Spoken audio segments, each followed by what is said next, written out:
எல்லாத்துலேயும் நம்மளே ஹீரோ ஹீரோயினாக இருந்தால் அது எப்போ வர்றது? அது வரட்டும். பல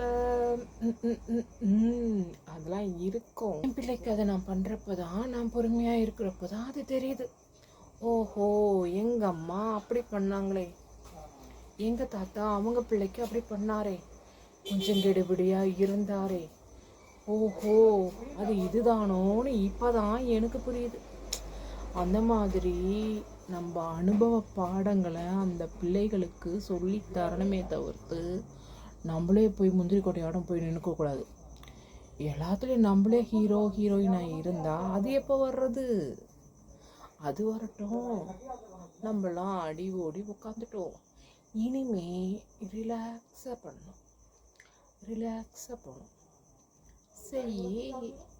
செய்யிடா மகனே ஓன் சமத்து. அப்படி பண்ணாதான் பார்த்தியா நம்மளே செஞ்சுட்டு அப்புறம் குத்துதே குடையுதேன்னா அது யார் பொறுப்பு? நம்ம பொறுப்பு தானே. அதனால் பெற்றோர்களே ரிலாக்ஸ் ப்ளீஸ், ரிலாக்ஸாக செய்யுங்க. அது செய்யட்டும், அவன் செய்யட்டும், அவள் செய்யட்டும், நம்ம ரத்தம் அது சோட போகாது. அதை ஃபஸ்ட்டு நம்புங்க. நம்ம ரத்தம் சில பல அதெல்லாம் இருக்கும். அதுவும் நம்ம ரத்தம்தான். அதனால் நம்ம ரத்தம் தப்பு செய்யாது, நம்ம ரத்தம் சோட போகாது. ஆனால் கண் பார்வை அதுங்க மேலே இருக்கணும்.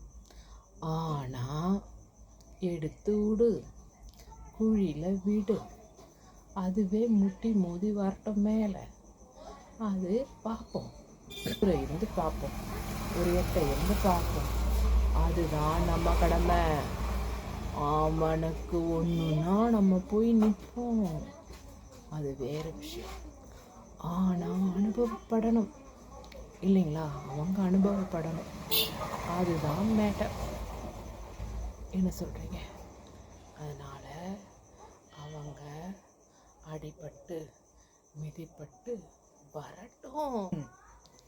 அந்த அனுபவம் இருக்கே, அவன் லைஃப்பில் அது நிற்கும், அது காக்கும்.